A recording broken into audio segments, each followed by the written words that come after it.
Hello all welcome to graces Galaxy. So April 23 మా Noel and shiny school annual day function అనమాట. So మమ్మల్ని కూడా రమ్మని invite చేశారు. మేము వెళ్ళాము. ఇది Shri Chaitanya టంగుటూరులో.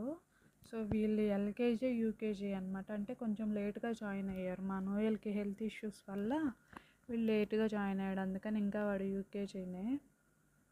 Next year first క్లాస్కి వస్తాడనమాట. సో మేము వెళ్ళగానే పిల్లలకైతే ఫస్ట్ ప్రజెంటేషన్స్ ఇస్తున్నారు. క్లాస్ ఫస్ట్ వచ్చిన వాళ్ళకి అలా కేటగిరీస్ ఉంటాయి కదా, అలాగా. సో తర్వాత పిల్లలు డ్యాన్స్ పర్ఫార్మెన్స్లు స్టార్ట్ చేశారు. అసలు క్యూట్గా వాళ్ళ డ్రెస్సులు కానీ వాళ్ళు కానీ ఎంత బాగున్నారంటే, అదిగో మా షైన్ గాడు ఇప్పుడు డ్యాన్స్ వేస్తుంది. ఈ అమ్మాయికి వచ్చిన పేరు, అబ్బాయి మాత్రం అసలు డ్యాన్సే వేయట్లేదు. చూడండి, కదలకుండా నుంచున్నాడు ఆ రైట్ సైడ్ లాస్ట్లో ఉన్న వాళ్ళు. ఈ పిల్ల పాపం ఎట్లా కట్లా ట్రై చేసింది, కానీ ఆ అబ్బాయి మాత్రం అది సైలెంట్గా నుంచున్నాడు. వాడికి స్టేజ్ ఎక్కేసరికి పాపం భయం వేసిందేమో, అందుకే సైలెంట్గా ఉన్నాడు. సో మా షైని గడు ఎట్లా కట్లా వేసేసి వచ్చి చూడండి ఇలా నవ్వుతుంది. నెక్స్ట్ మా నోయల్ది పర్ఫార్మెన్స్ ఉంది. వాడు కూడా మంచిగా వేసాడు. వాడిని కూడా అంత అమోల్లోనే నుంచోబెట్టారేంటో. వాడిది ఫుల్ వీడియో మన యూట్యూబ్ ఛానల్లో పెడతాను, చూడండి.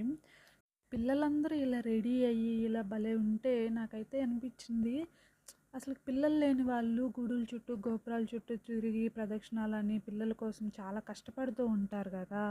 సో అప్పుడు నాకు అర్థమైంది పిల్లలంటే ఎంత ఇష్టమైతే ఇలా ఉంటారు అని. వీళ్ళని చూస్తూనే బ్రతికేయచ్చు జీవితాంతము. సో చాలా బాగున్నారు పిల్లలు, క్యూట్గా. తర్వాత వాళ్ళే భోజనాలు పెట్టారు. అంటే మనీ వీళ్ళ దగ్గర కలెక్ట్ చేశారు అనుకో. ఒక్కో స్టూడెంట్ దగ్గర 600 కలెక్ట్ చేశారు. సో అలాగా చాలామంది వచ్చారు, ఫ్యామిలీస్, రిలేటివ్స్ అని.